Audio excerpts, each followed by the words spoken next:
Welcome, welcome, welcome. I would like to welcome you to episode 429 of the Unpopular Podcast. This is the man, the myth, the legend, Jalen Hunter. Here at the Unpopular Podcast, not only ask you to agree with me, I'm asking you to hear me out. So we have arrived. We finally have gotten to the point where we can say that there's two teams that will be competing for the NBA final, and that is the Dallas Mavericks and the Boston Celtics. What I think is so interesting about this matchup is how we, because I guess you can say I'm in the media space, how we as media are covering and are angling this NBA finals. I think this is the first year that there's been an emphasis on the path to the finals. Now, I'm not going to lie to you. I have also been a proponent of pushing that narrative. And I'll say this. I do think it's extremely important about the avenue in which that you make the finals. That I don't think that takes away from how good or how bad your team is, but I do think it is important that your biggest test is obviously going to be the NBA finals, but you shouldn't have such an easy path because it's like a learning curve. You know, you ever been playing a video game and you're playing and then there's automatically a steep difficulty curve. That's kind of what I feel. I don't think that's beneficial to anybody, especially in the NBA finals. And this year more than ever has been an emphasis on how, let's say, quote unquote hard it's been to get to the finals for the Dallas Mavericks compared to how easy it's been to get to the NBA finals for the Boston Celtics. But nevertheless, we are at the NBA finals, and these are the two best teams in the NBA, I guess, right now. And let's talk about the Dallas Mavericks for a second. Or let's say, talking about the Dallas Mavericks. I can't emphasize enough how unexpected, at least for me, it was that Dallas made it this far. How unexpected it was for me that Dallas was able to overcome some of the hurdles that they faced. I am not taking away from Luka Doncic. I am not taking away from Kyrie Irving. As individual players, anyone that's watched basketball, anyone that knows sports, anyone that has watched the NBA and watched both of those young men play, understand how good they are. There was an uproar when Kyrie Irving was left off the NBA 75 team. That's not because, he looks good. That's because of how good of a player he is.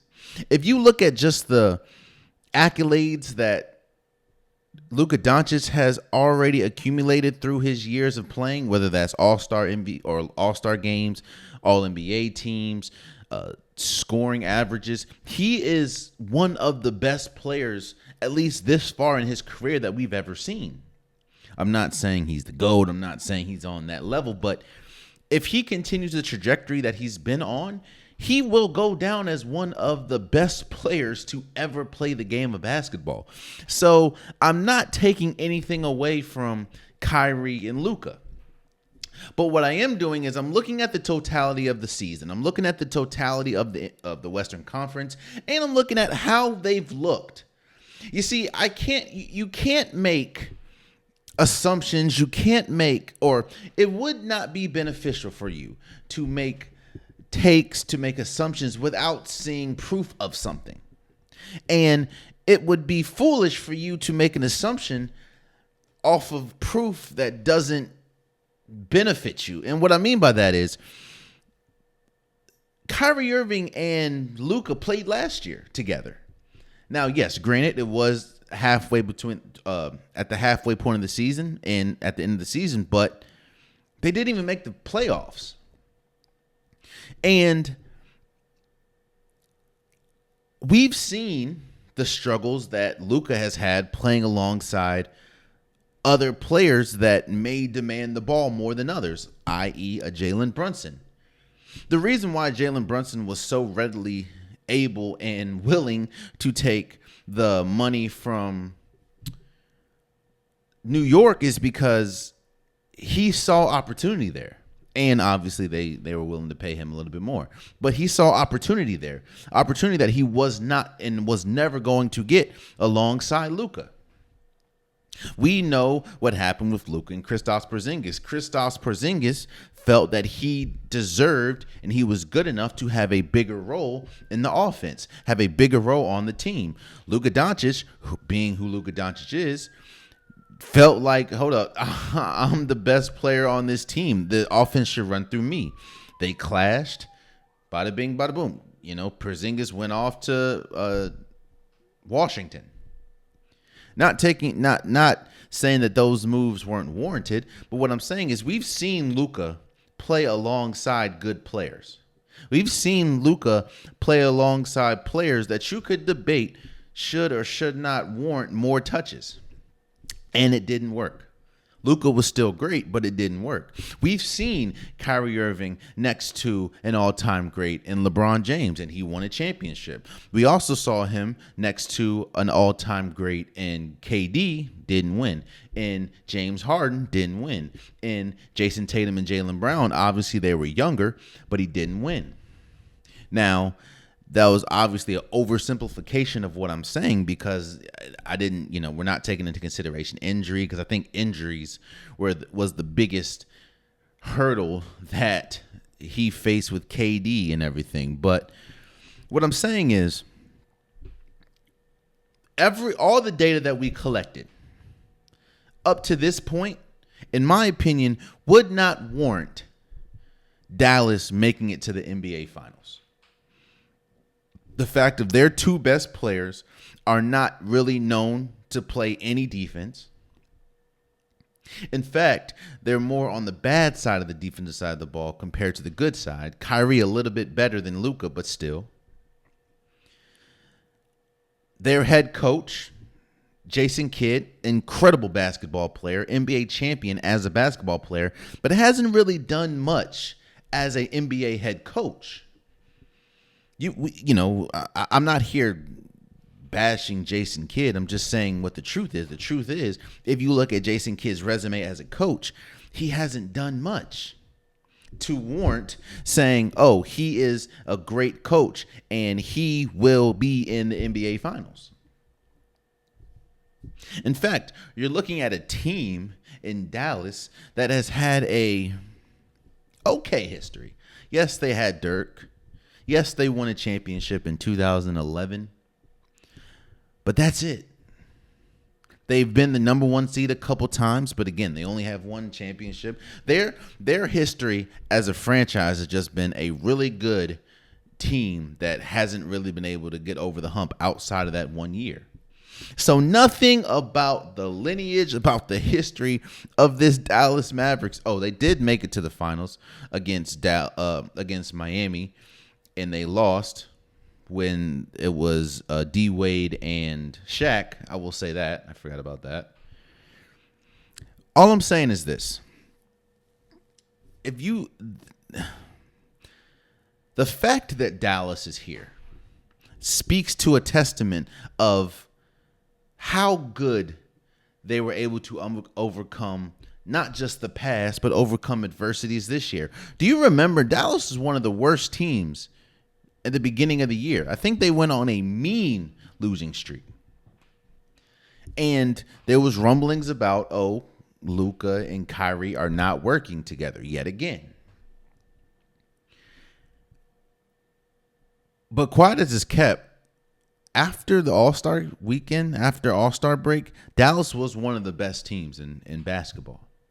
I was just shocked that they were able to overcome some of the, I didn't think they were going to beat the Clippers. When I looked at the Clippers and I saw the four future Hall of Famers that they're playing or that they have, and yes, I understand that Kawhi Leonard was hurt most of that series, but even without Kawhi Leonard, you still have Paul George, you still have James Harden, you still have Russell Westbrook. While they don't have the greatest, history in the playoffs. I just didn't think that the Dallas Mavericks were going to be able to overcome that. I didn't think they were going to be able to come the number one overall seed in the West and OKC.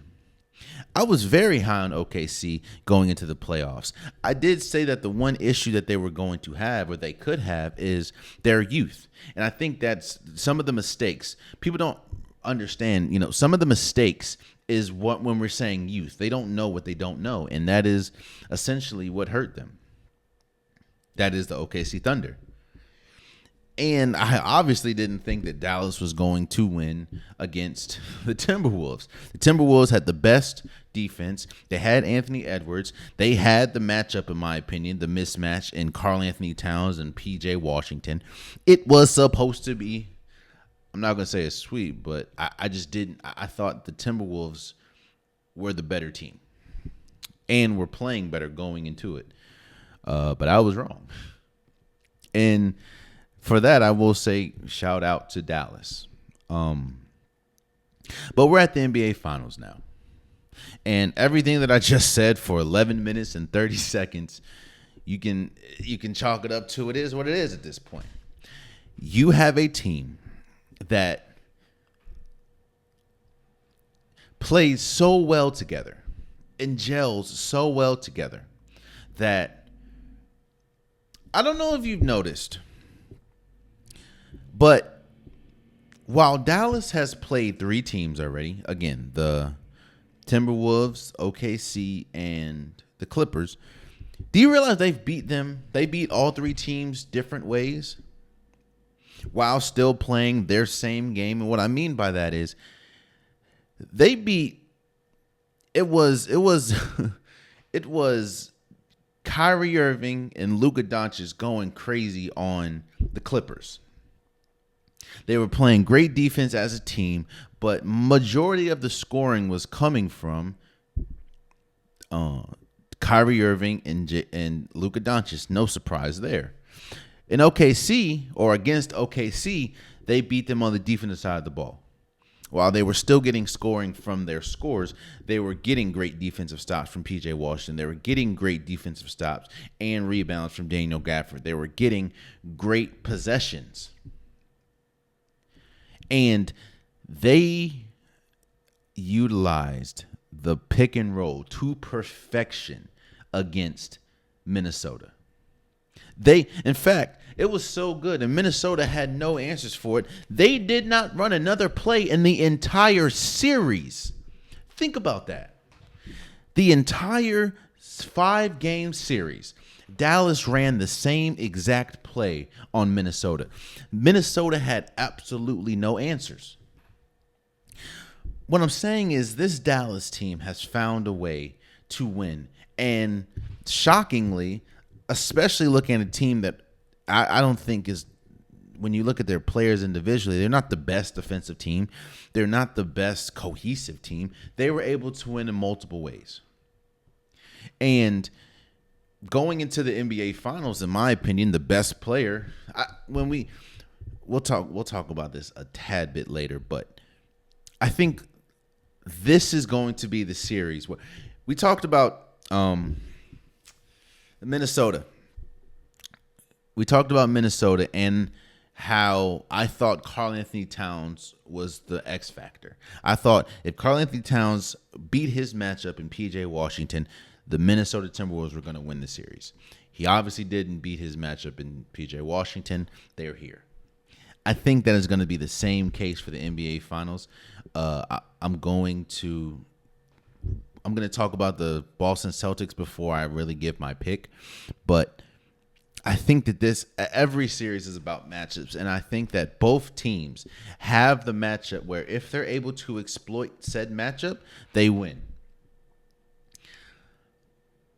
Again, I can't tell you how. Now, I know there was people that were saying that Dallas had the opportunity and was good enough to essentially make the NBA Finals because they had a Luka and a Kyrie, and I get it.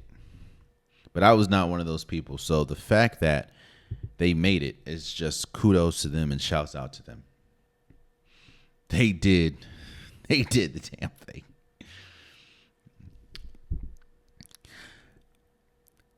we talk about pendulums, and we talk about how, a seesaw. Let's say I think an NBA playoff series is a seesaw.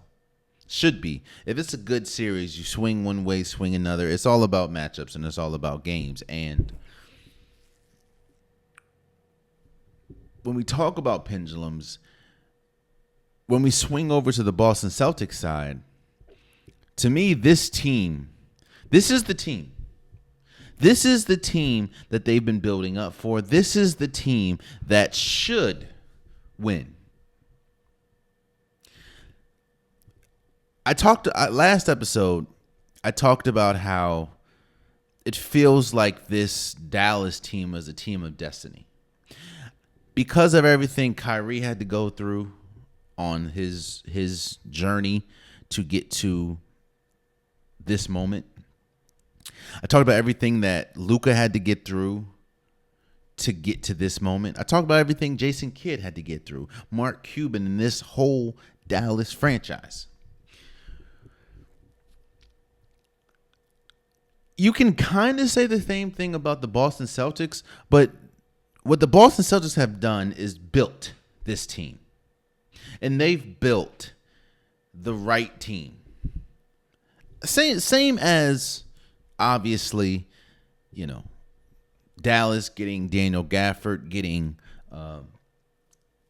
P.J. Washington at the trade deadline, getting Derek Lively at the draft. They have made smart decisions.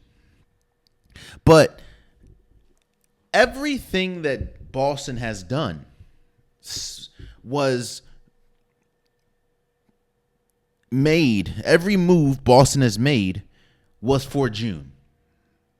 Whether that's getting Kristaps Porzingis, whether that's getting Jrue Holiday, then signing him to an extension. Still having arguably one of the best players in basketball in Jason Tatum, having one of the best two guys in basketball in Jaylen Brown, keeping Al Horford. All of these moves, they've been to getting to a bunch of Eastern Conference Finals, making it to the NBA Finals, and essentially losing to the Golden State Warriors in 2022. Every move that they've made has gotten here. They are the better team. They should win. But then it goes back to the road.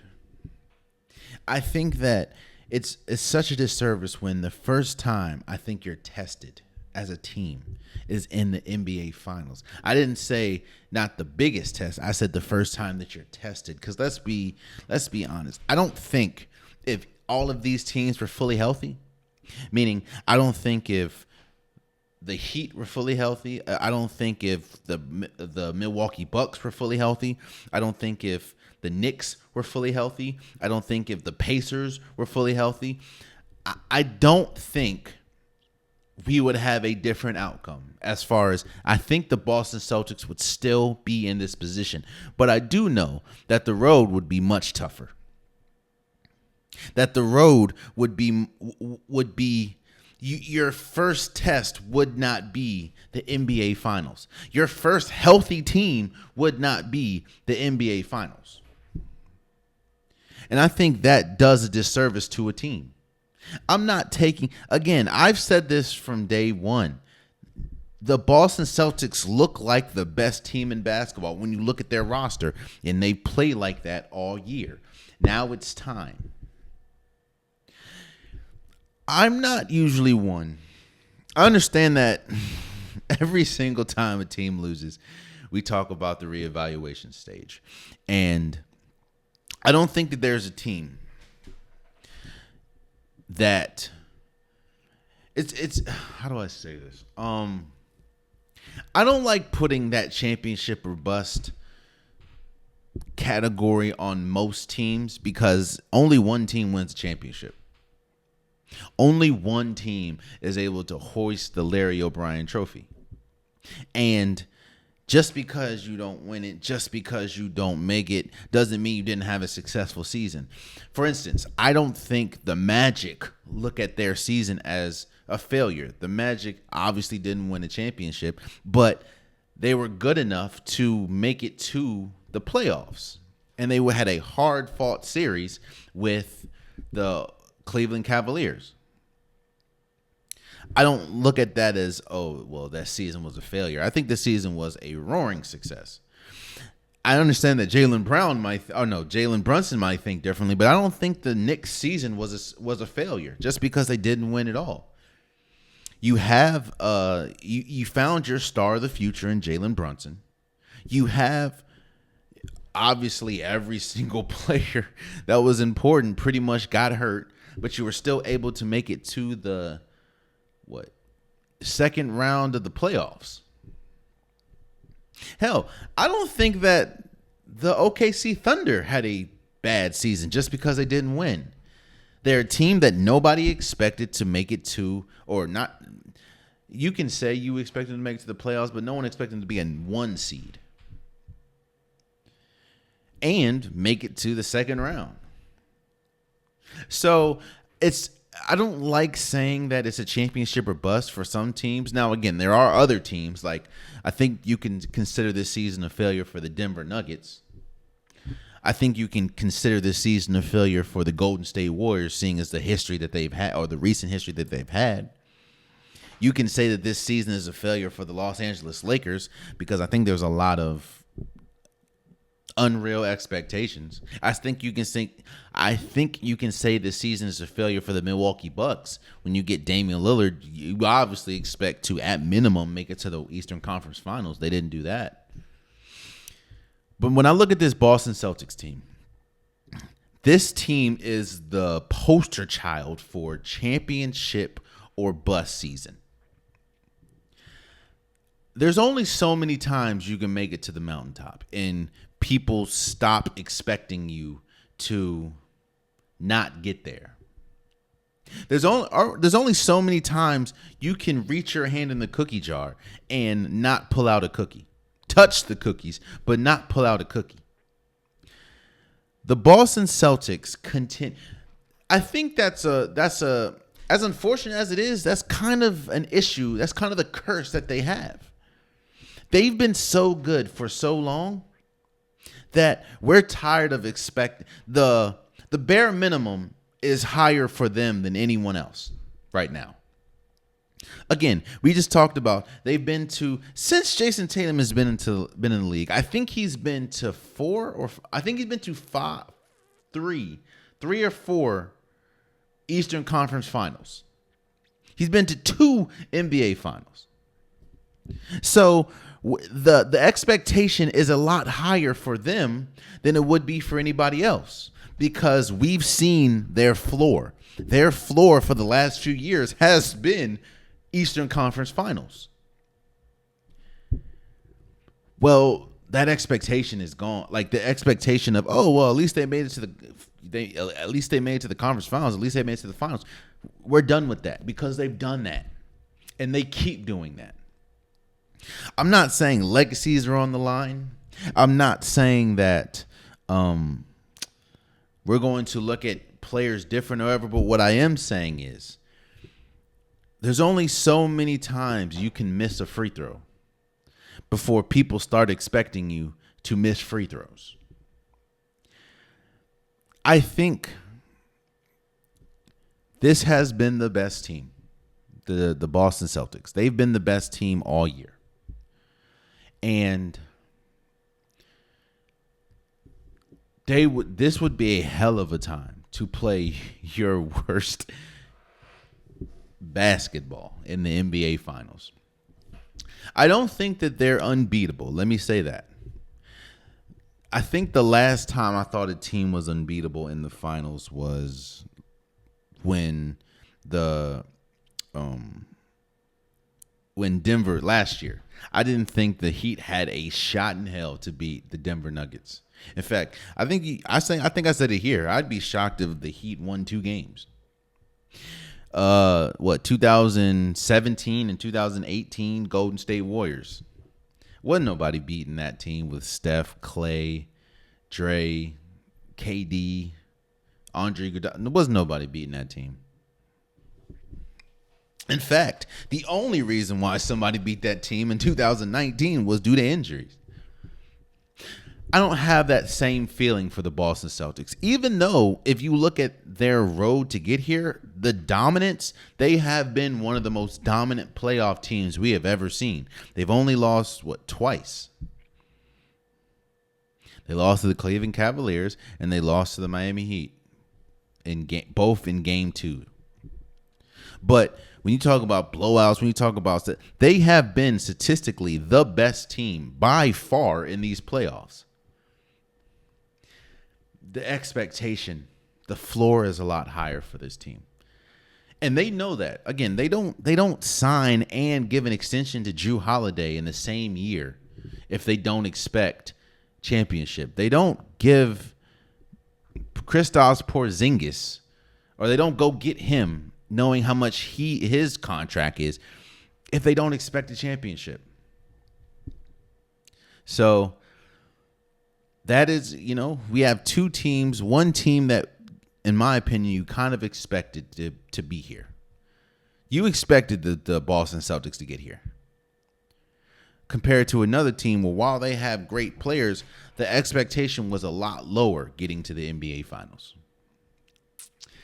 So let's talk about the NBA Finals, and let me give you who I think is going to win. When I was talking about Dallas, I talked about matchups. And I said that the matchups, they were able to overcome the mismatch that was the Minnesota Timberwolves. Karl-Anthony Towns was the mismatch. And PJ Washington overcame that with the threes he was hitting. I know he went cold maybe 1 or 2 games, but his outside presence and the lack of aggression from Karl-Anthony Towns was a big reason why Dallas is in the finals. There's a reason why media, there's a reason why fans, there's a reason why the Boston Celtics, there's a reason why people have been having their eyes glued on this Kristaps Porzingis injury updates. Kristaps Porzingis, to me, is the key to this NBA Finals. Now, back up. I know all you typing keyboard warriors are going to say, what about Jason Tatum? What about Jaylen Brown? What about Kyrie Irving? What about Luka Doncic? You guys are right. They have to play well. I think that, I know Jaylen Brown was able to be your best player. Was able to be your best player in the Eastern Conference Finals against the Pacers, which is why he won the Eastern Conference Finals MVP. But Jason Tatum, in my opinion, has to be the best player in this series. As shocking as it is, both of these teams have played almost identical to each other.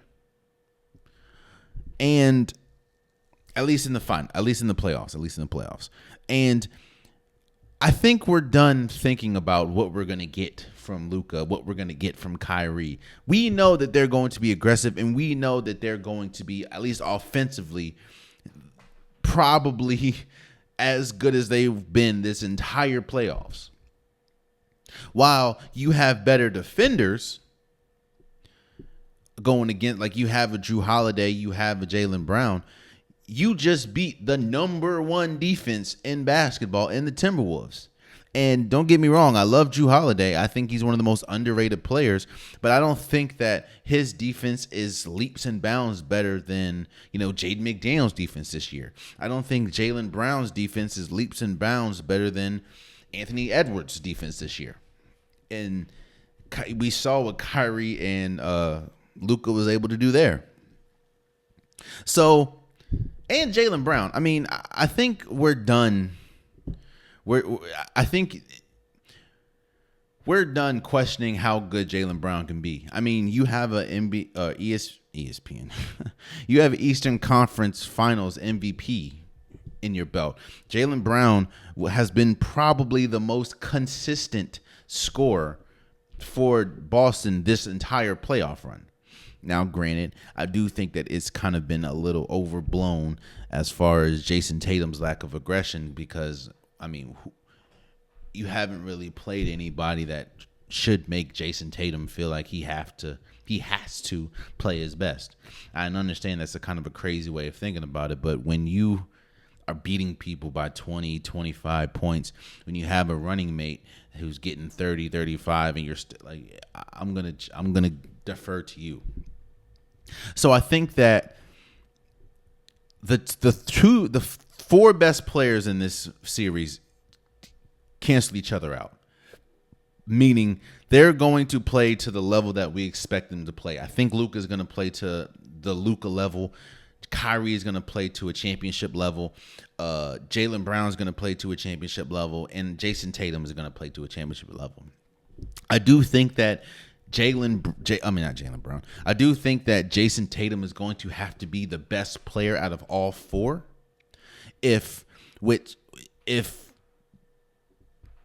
Boston wants a leg up, and I think Jason Tatum, with his scoring ability, with his defense, I think he's able to be the best player. It's just we have to see it because right now, going into the finals, I have Luka as the best player.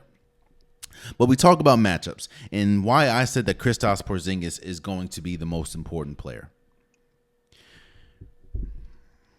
Same thing I feel about Karl-Anthony Towns and the Minnesota Timberwolves, for lack of a better term, is the same thing that I feel about Kristaps Porzingis and the Boston Celtics. Kristaps Porzingis has the mismatch. And that's no offense to PJ Washington. That's no offense to Derek Lively. That's no offense to Daniel Gafford. But on paper, PJ Washington is Kristaps Porzingis is supposed to be better than them. He has been better than them in his entire career. And the Boston Celtics are going to need him to be better than them in this series. I think if Karl-Anthony Towns hit his threes, all 150 million that he took in the Western Conference Finals, we'd have a different picture. I don't think that Kristaps Porzingis has the ability to be as physically dominant as Karl-Anthony Towns had the opportunity to be, but I do think that he can hit shots that I think Dallas might allow him to hit.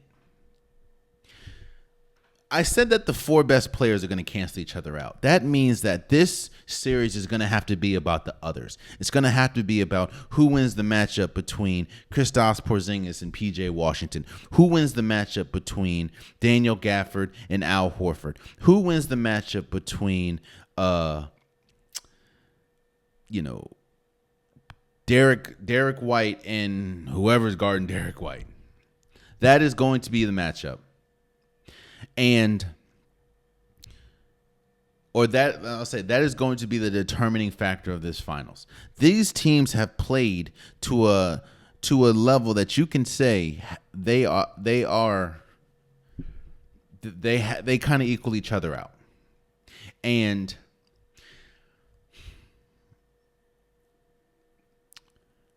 I've had a tough time figuring out or determining who I think is going to win this series. Going into the finals, going into the playoffs, I said that Boston was the best team. I said that Boston, in my opinion, had the best shot to ultimately win it. And as we sit here today, Boston, as much as, we talk about the road and how easy it was, Boston has not shown anything to make me think that opinion is wrong. But on top of that, or moreover, I would say, neither is Dallas. I obviously didn't think Dallas was the best team going into the Western Conference playoffs, but Dallas has overcome things that I didn't think they were able to overcome. And Kyrie is playing at a level that I didn't think that he was still able to get to. Luka is playing at a level, especially defensively. Now, when you do see Luka play defense, that's kind of a misnomer. Look at the back line. Look how many people are playing in help. But Luka is still playing decent on-ball defense. So I've kind of had a tug of war in my brain, in my heart, about who I have winning the championship. Let me give you a deep dive into some of my thoughts about and how difficult it's been for me to pick a winner. Obviously, there's a bit of recency bias.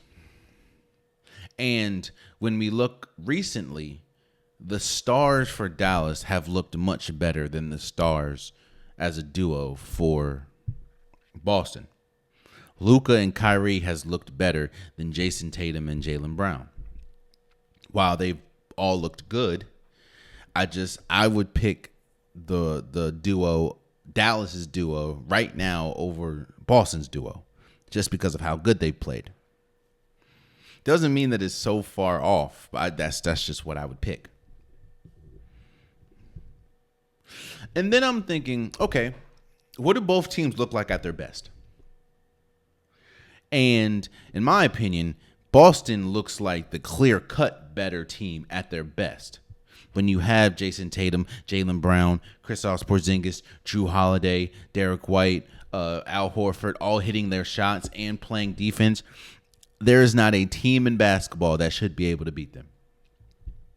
On the flip side, when you have Luka Doncic hitting crazy, damn near half-court shots, when you have Kyrie Irving slicing up the defense, when you have Derek Lively getting much timed, perfectly timed alley-oops, when you have Daniel Gafford playing defense and getting lobs, when you have PJ Washington hitting shots, when you have Tim Hardaway Jr. hitting shots, that team is almost unstoppable offensively.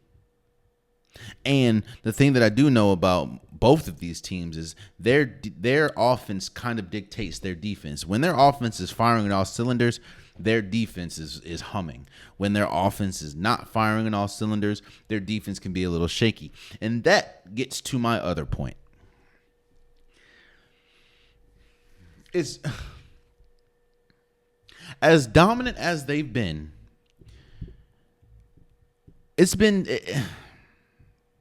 I've seen Dallas at their, not Dallas. I've seen Boston at their worst. And what their worst is when they're not hitting threes.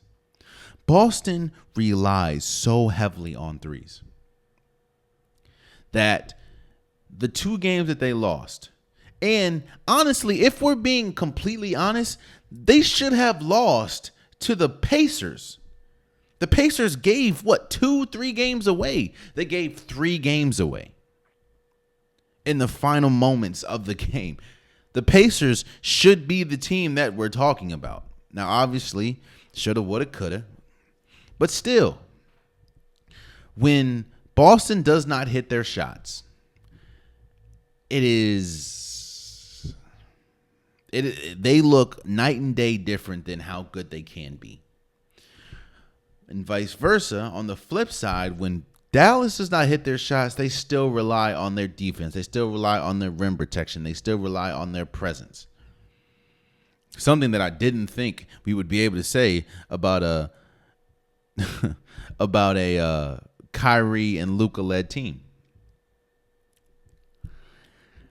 And the last thing that I've been wrestling with is Kristaps Porzingis. I think it's very tough to have a hamstring injury and you miss pretty much the entire playoffs, and the first game that you play is in the NBA Finals against a team that will run you out the gym. That's another thing. The Dallas runs, and you're going to play, while you are a better player than PJ Washington and Daniel Gafford and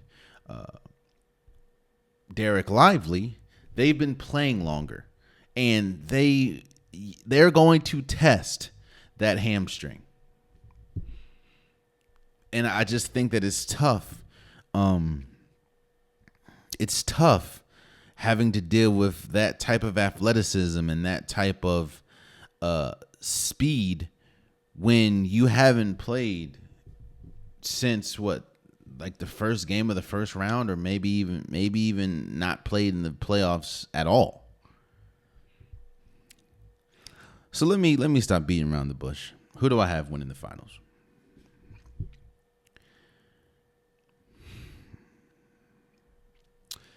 As much as and I'll be real with you guys.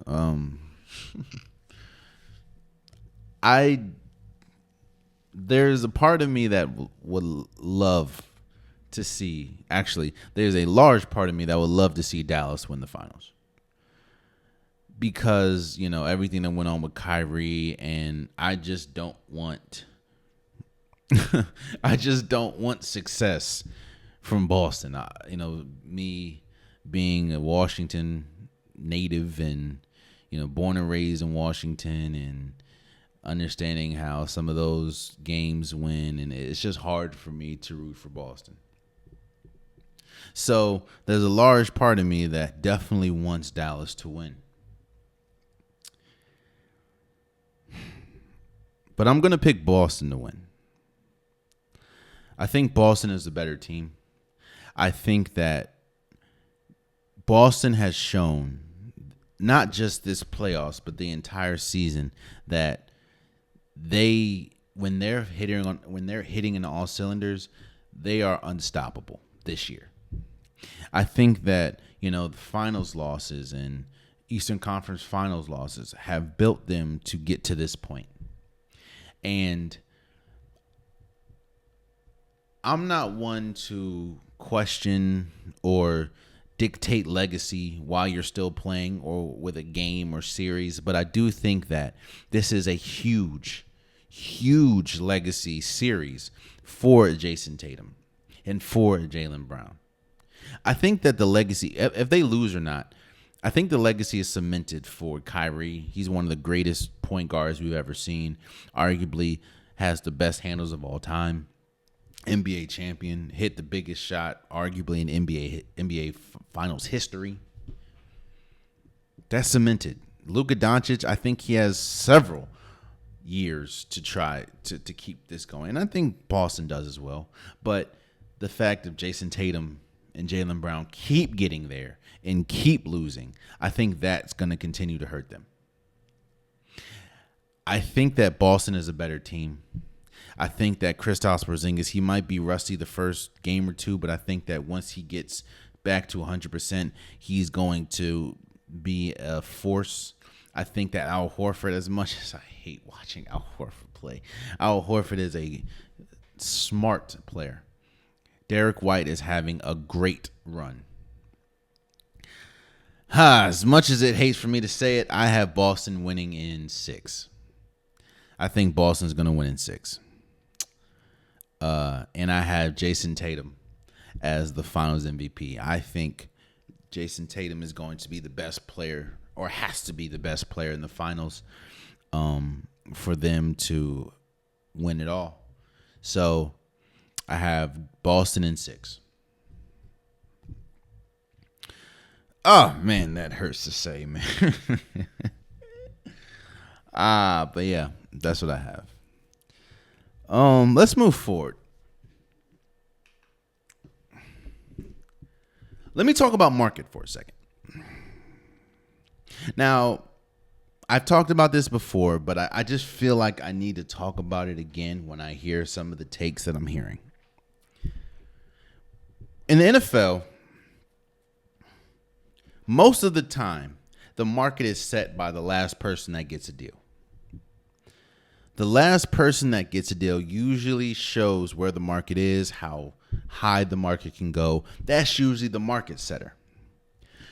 The key word in all this is usually. That's not always the case. Justin Jefferson just signed a 4-year, $140 million extension with a $110 million guarantee. That is not the market. That should not be the market. Why shouldn't it be the market, Jalen? Yeah, I appreciate you asking me, bro. That shouldn't be the market is because Justin Jefferson is the best wide receiver in football. Excuse me. Sorry. He should not set the market because there's nobody better than him. Now, if somebody like,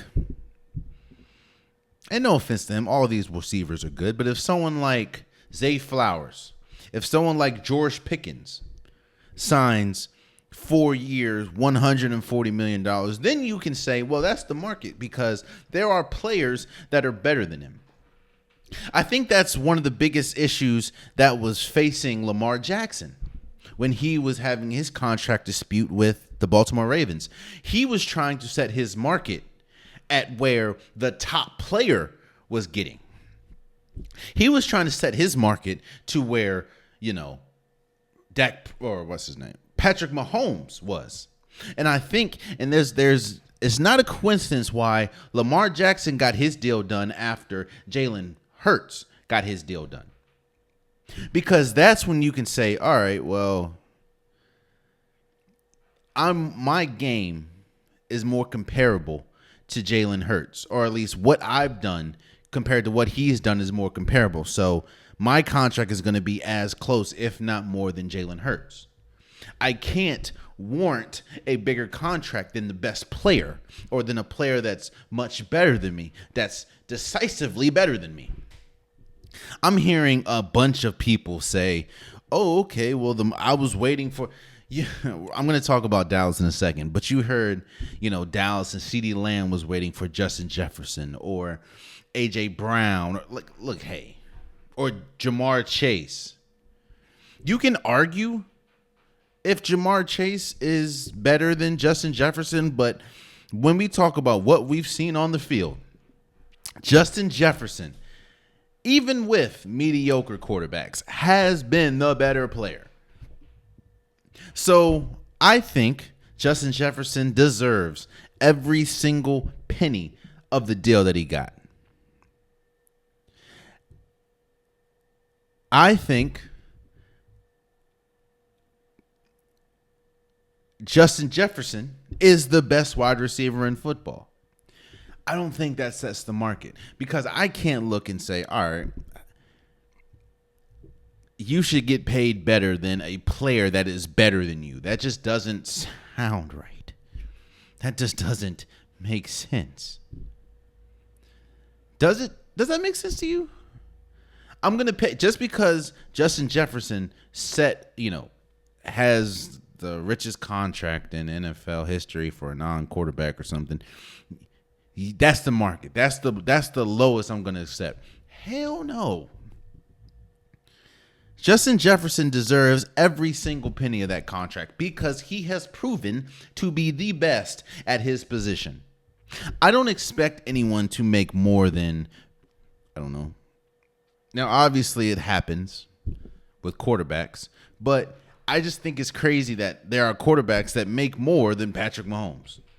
Patrick Mahomes is the benchmark. I don't think I did just see and shouts out to him. CMC, Christian McCaffrey just signed a 2-year extension, $19 million a year. I think, and shouts out to Christian McCaffrey, he has been the best running back in football these past few years.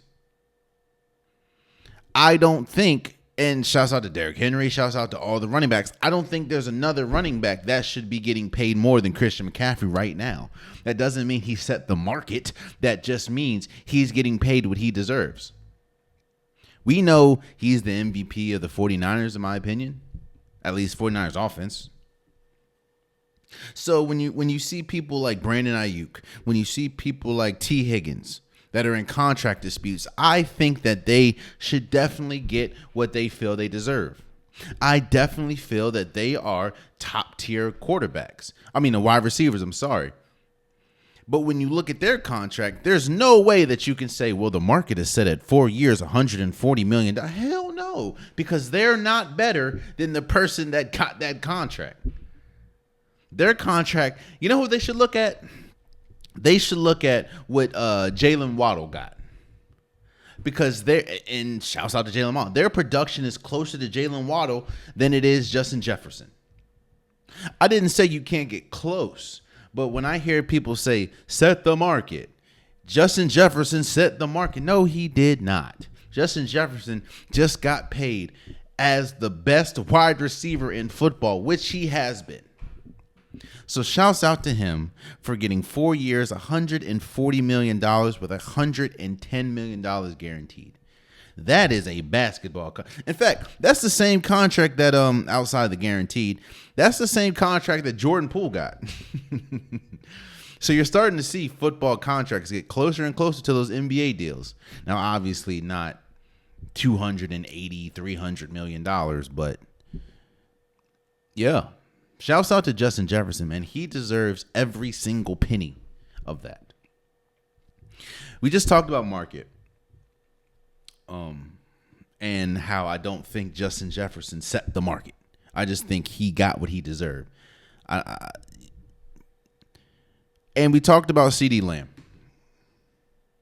And at this point, we're getting to the unpopular topic of the day. This is the last segment. Now that you heard that Justin Jefferson got paid, the name that you're starting to hear a lot is Ceedee Lamb and what Ceedee Lamb should get paid. And how a lot of people think that Ceedee Lamb's contract should be comparable to Justin Jefferson's contract. Let me first say, I think Ceedee Lamb is one of the best wide receivers in football. It's very hard for me to pick 7 or 8 wide receivers better than Ceedee Lamb. And I understand the importance of value to a team. I think that is where Dallas finds their issue. Not with him, but finds where they're stuck. Let me say that. Dallas put themselves in a situation where there's 3 people that are looking for a new contract and will be looking for a new contract soon. That is Dak Prescott, Ceedee Lamb, and Micah Parsons. Their quarterback, their best offensive weapon at the wide receiver position, and their best defensive player. And a lot of people can say their best player in Micah Parsons. And the question is, who do they prioritize first? Outside of Dak, because in the game that we live in, I think that Dak Prescott obviously should be the first priority because he's the quarterback. I don't think that he should get paid like a top tier quarterback, but that goes back to leverage and it goes back to value. I do think that he is going to get paid, especially if he stays in Dallas. He is going to get paid like a top tier quarterback, even though I think Dak Prescott in the Dallas Cowboys, he's one of the only quarterbacks that we are uber critical about as far as their playoff success. Him and Lamar Jackson. But as we saw, the Baltimore Ravens paid Lamar Jackson. Dak Prescott, as much as I hate to say it, Dak Prescott is one of the best. It has been one of the best, at least regular season quarterbacks in the league. He constantly has 10-win seasons. He's constantly amongst the league leaders in passing yards. I think that whatever he warrants, because he has all the leverage, because there's not really a quarterback that you can go get out there that probably can give you the same amount of production that Dak has gotten you, at least in the regular season. So I think that Dak is going to get close to whatever he's asking for. I think he is going to be one of the highest paid quarterbacks in the league. And it's all about value. I don't think he is obviously one of the best quarterbacks, but I do think that that's what he's going to warrant. So the question is, do you prioritize Ceedee Lamb or Micah Parsons? I think this question is so complex and is so difficult because we've seen Dallas at their best. And Dallas at their best is when the connection is rolling with Dak Prescott and Ceedee Lamb.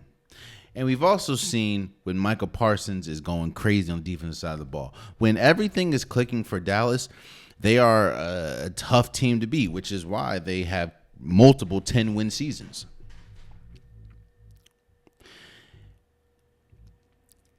And you put yourself in a dilemma as in, if you're going to pay Dak Prescott as much as you're going to pay Dak, right? Do you prioritize his number one weapon, his favorite weapon, the weapon that allows him to be the best player that he can be? Or do you prioritize your best defender? Do you prioritize probably your best player?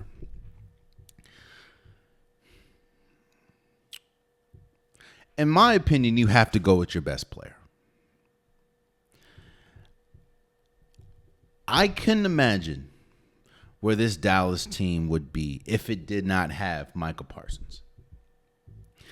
I couldn't imagine what this team. Micah Parsons is arguably one of the best defenders in football. He's on that very small list with T.J. Watt. He's on that very small list with Myles Garrett. He's on that very small list of defensive play. When I know he just retired, but Aaron Donald. Micah Parsons is a top 5 defensive player in the league. Nick Bosa. I couldn't imagine one of the biggest issues that Dallas had last year was their defense, at least the back end of their defense, when Trayvon Diggs went out. I couldn't imagine them having to fill that seismic hole if Micah Parsons left. Yes, don't get me wrong. I understand and I know how good Ceedee Lamb is. And I think that you should get Ceedee Lamb a contract. But I do know that you can't pay everyone. Especially in a league that has a salary cap, you can't pay everyone. You can't pay Ceedee Lamb what he feels he's worth. You can't pay Micah Parsons what he feels he's worth. And you can't pay Dak Prescott what he feels he's worth all at the same time. So I think that this is going to be it's very interesting as who do they prioritize. I would prioritize Micah Parsons in their best player, and that's no offense to Ceedee Lamb. But I can't. I understand that Ceedee Lamb being there, I guess, gets the best out of Dak Prescott. But I also know that we've seen them together playing against the Green Bay Packers, and they didn't have a running game. And you see what happens when they don't have a running game. So even with Ceedee Lamb and Dak Prescott, their offense was horrid in that playoffs. I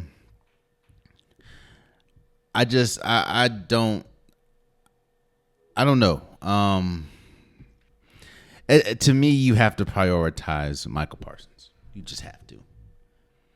Michael Parsons, in my opinion, even better than Dak, is their best player. Maybe not most important, obviously, is the quarterback position, but I think Michael Parsons is their best player. And as much as I feel Dak Prescott deserves a contract, as much as I feel, Dak Prescott is going to get his. He's the quarterback. He's going to get it. As much as I feel Ceedee Lamb deserves a contract, as much as I feel Ceedee Lamb is amongst the best wide receivers in the game, to me, there's going to be a much larger hole if they don't sign or prioritize Michael Parsons than there would be if they prioritize Ceedee Lamb and lose Michael. You can't lose Micah Parsons. Cannot. As much as it's gonna suck, and as much as it's not true, but it's true at the same time, you can lose Ceedee Lamb. And while there will be a big hole there, seeing as though he's one of the best wide receivers, you can overcome that more or faster than you can losing Micah Parsons. Both deserve a contract. But if I was Dallas, I would focus on Micah more than Ceedee. And there you have it. I'm going to say, I know people are probably wondering, Jay, why haven't you said anything about the NHL playoffs? We're literally in this, or Stanley Cup playoffs. We're literally in the Stanley Cup finals. The first game is on Sunday or Saturday. I got you. Wait until Saturday's episode. I'm going to talk about it. I know it's the Oilers and the Panthers. We'll talk about it. I'll give my prediction and everything. But tomorrow is obviously the NBA Finals, and I think that's precedent as far as talking points. So, but I appreciate you guys. I appreciate everyone that's here supporting, and as much as it sucks, and as much as I don't want to be so wrong. This is probably one of the first times in sports history that I so desperately want my pick for something to be wrong. I'm just not a Boston fan. I respect them. I'm just not a Boston fan. But I would love to see Dallas win the NBA Finals, but I just think that it's going to be Boston in 6. So but there you have it. That's been today's episode of the Unpopular Podcast. I truly, truly appreciate you guys. If you want an Unpopular Podcast shirt, hoodie, sweater, long sleeve joggers, the link's in the description below.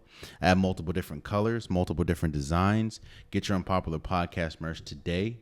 Also, please subscribe to the YouTube channel. I'm trying to get as many subscribers as possible. I appreciate you guys that have subscribed. Tell a friend to tell a friend to tell a friend to subscribe. If you get to this point and you're not subscribed, what are you doing, bro? Just press the subscribe button. It means a lot, so I appreciate you guys. Please subscribe.